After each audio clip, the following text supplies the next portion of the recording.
ओम साई राम। मैं पूजा बाबा की बेटी बाबा से आज्ञा लेकर श्री साई सचरित्र के अध्याय 13 का पठन शुरू कर रही हूँ। श्री साई सचरित्र अध्याय 13। अन्य कई लीलाएं। रोग निवारण।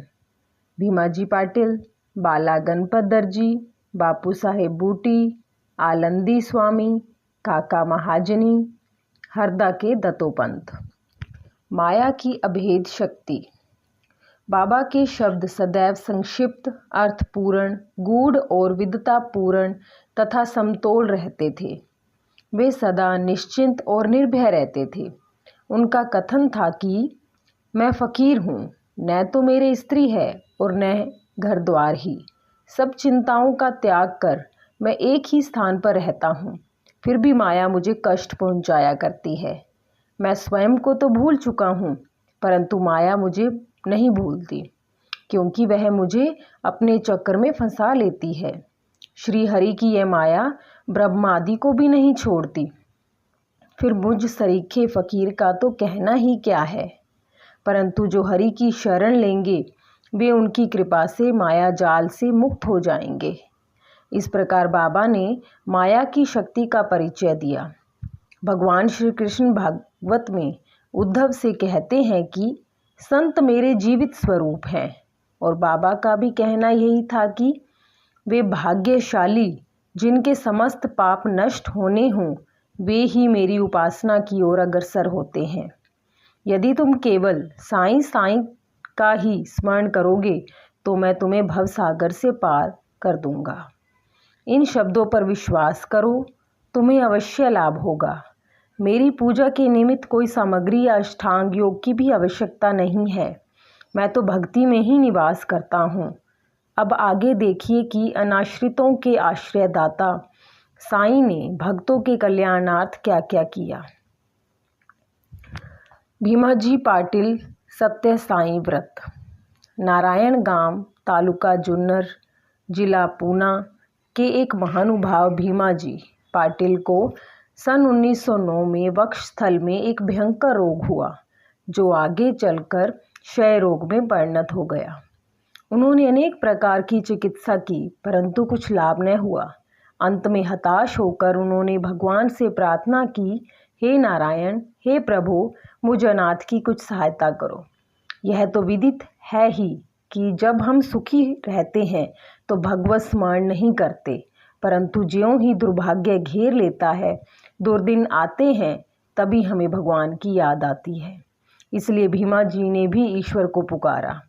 उन्हें विचार आया कि क्यों न साईं बाबा के परम भक्त श्री नाना साहिब चंदोरकर से इस विषय में परामर्श लिया जाए, और इसी हेतु उन्होंने अपनी स्थिति पूर्ण विवरण सहित उनके पास लिख भेजी और उचित मार्गदर्शन के लिए प्रार्थना की।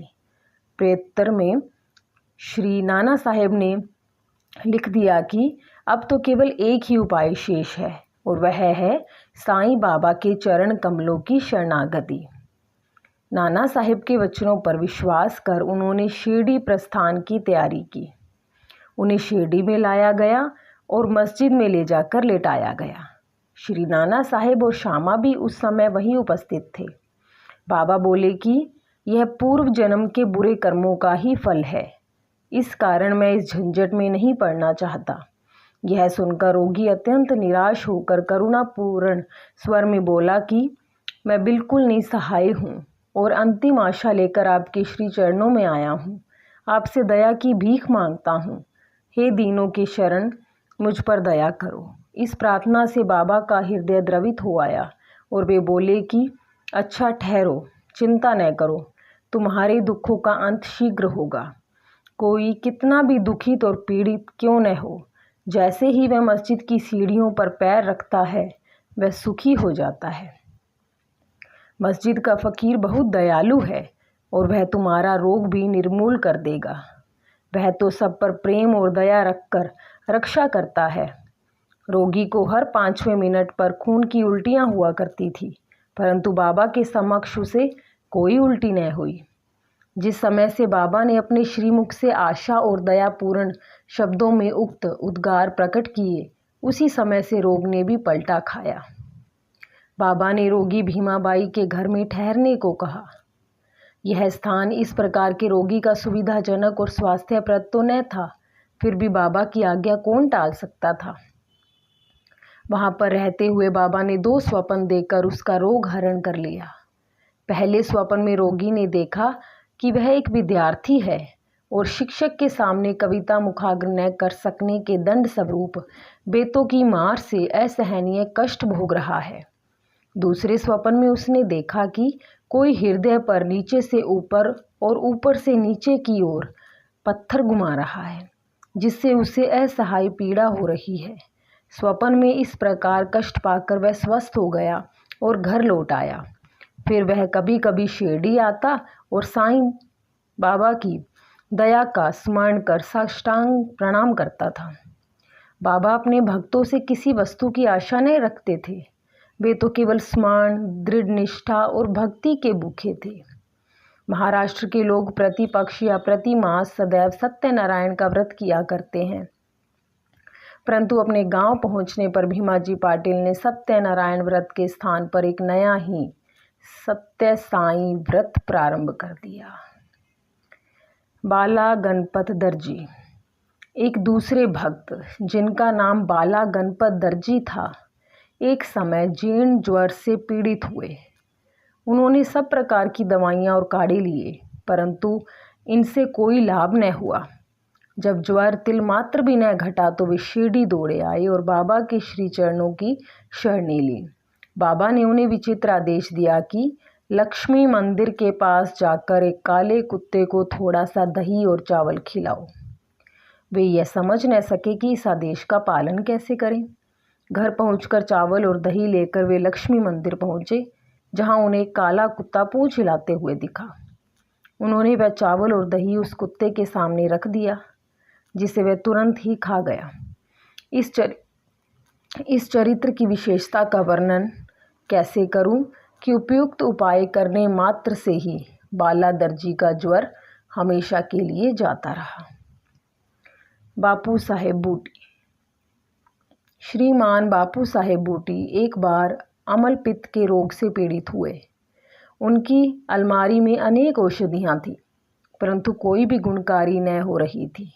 बापू साहेब अमल पित्त के कारण अति दुर्बल हो गए और उनकी स्थिति इतनी गंभीर हो गई कि वे अब मस्जिद में जाकर बाबा के दर्शन करने में भी असमर्थ थे। बाबा ने उन्हें बुलाकर अपने सम्मुख बिठाया और बोले, सावधान, अब तुम्हें दस्त न लगेंगे। अपनी उंगली उठाकर फिर कहने लगे, उल्टियाँ भी अवश्य रुक जाएंगी। बाबा ने ऐसी कृपा की कि रोग समूल नष्ट हो गया और बूटी साहेब पूर्ण स्वस्थ हो गए। एक अन्य अवसर पर भी वे हैजा से पीड़ित हो गए। फलस्वरूप उनकी प्यास अधिक तीव्र हो गई। डॉक्टर पिल्ले ने हर तरह के उपचार किए, परंतु स्थिति न सुधरी। अंत में वे फिर बाबा के पास पहुँचे और उनसे त्रिषा रोग निवारण की औषधि के लिए प्रार्थना की। उनकी प्रार्थना सुनकर बाबा ने उन्हें मीठे दूध में उबाला हुआ बादाम, अखरोट और पिस्ते का काढ़ा पियो, यह औषधि बतला दी। दूसरा डॉक्टर या हकीम बाबा की बतलाई हुई इस औषधि को प्राण घातक ही समझता, परंतु बाबा की आज्ञा का पालन करने से यह रोग नाशक सिद्ध हुई और आश्चर्य की बात है कि रोग समूल नष्ट हो गया। आलंदी के स्वामी। आलंदी के एक स्वामी बाबा के दर्शनार्थ शिरडी पधारे। उनके कान में असहाय पीड़ा थी, जिसके कारण उन्हें एक पल भी विश्राम करना दुष्कर था। उनकी शल्य चिकित्सा भी हो चुकी थी, फिर भी स्थिति में कोई विशेष परिवर्तन न हुआ था। दर्द भी अधिक था। वे किंग कर्तव्य विमूढ़ होकर वापस लौटने के लिए बाबा से अनुमति मांगने गए। यह देखकर श्यामा ने बाबा से प्रार्थना की कि स्वामी के कान में अधिक पीड़ा है, आप इन पर कृपा करो। बाबा आश्वासन देकर बोले, अल्लाह अच्छा करेगा। स्वामी जी पूना वापस लौट गए और एक सप्ताह के बाद उन्होंने शिरडी पत्र भेजा कि पीड़ा शांत हो गई है, परंतु सूजन अभी पूर्ववत ही है। सूजन दूर हो जाए इसके लिए वे शल्य चिकित्सा ऑपरेशन कराने बम्बई गए। शल्य चिकित्सा विशेषज्ञ सर्जन ने जांच करने के बाद कहा कि शल्य चिकित्सा ऑपरेशन की कोई आवश्यकता नहीं। बाबा के शब्दों का गूढ़ार्थ हम नीरे मूर्ख क्या समझे। काका महाजनी। काका महाजनी नाम के एक अन्य भक्त को अतिसार की बीमारी हो गई। बाबा का सेवा क्रम कहीं टूट न जाए, इस कारण वे एक लोटा पानी भरकर मस्जिद के एक कोने में रख देते थे ताकि शंका होने पर शीघ्र ही बाहर जा सके। श्री साईं बाबा को तो सब विदित ही था, फिर भी काका ने बाबा को सूचना इसलिए नहीं दी कि वे रोग से शीघ्र ही मुक्ति पा जाएंगे। मस्जिद में फर्श बनाने की स्वीकृति बाबा से प्राप्त हो ही चुकी थी, परंतु जब कार्य प्रारंभ हुआ तो बाबा क्रोधित हो गए और उत्तेजित होकर चिल्लाने लगे, जिससे भगदड़ मच गई। जैसे ही काका भागने लगे वैसे ही बाबा ने उन्हें पकड़ लिया और अपने सामने बैठा लिया। इस गड़बड़ी में कोई आदमी मूंगफली की एक छोटी थैली वहां भूल गया।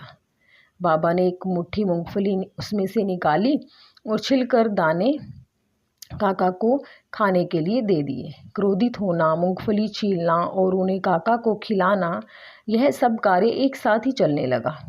स्वयं बाबा ने भी उसमें से कुछ मूंगफली खाई। जब थैली खाली हो गई तो बाबा ने कहा कि मुझे प्यास लगी है, जाकर थोड़ा जल ले आओ। काका एक घड़ा पानी भर लाए और दोनों ने उसमें से पानी पिया।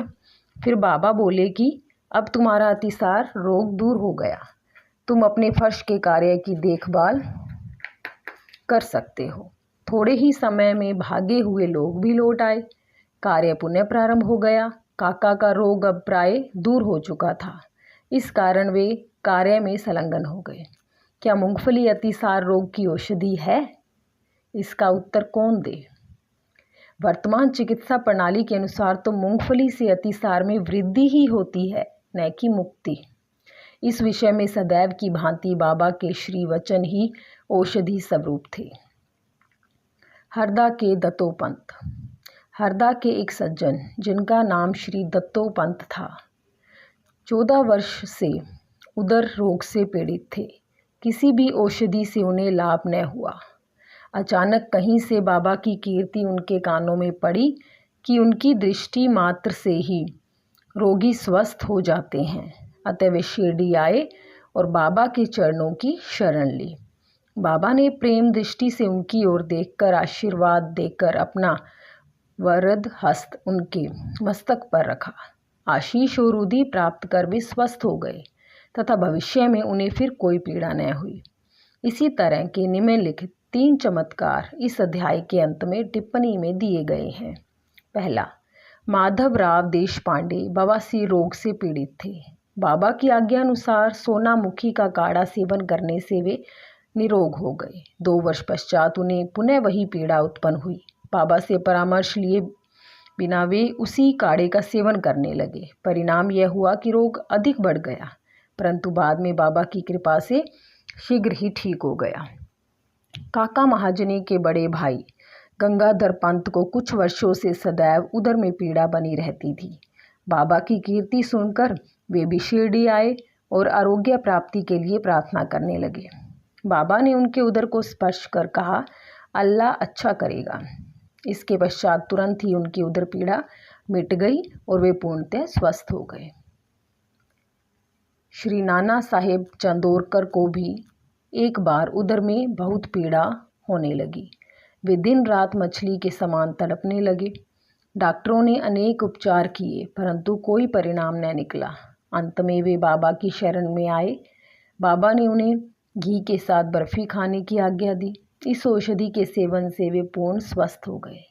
इन सब कथाओं से यही प्रतीत होता है कि सच्ची औषधि जिससे अनेकों को स्वास्थ्य लाभ हुआ, वह बाबा के केवल श्रीमुख से उच्चारित वचनों एवं उनकी कृपा का ही प्रभाव था। श्री सद्गुरु साई नाथार्पणमस्तु। शुभम भवन्तु।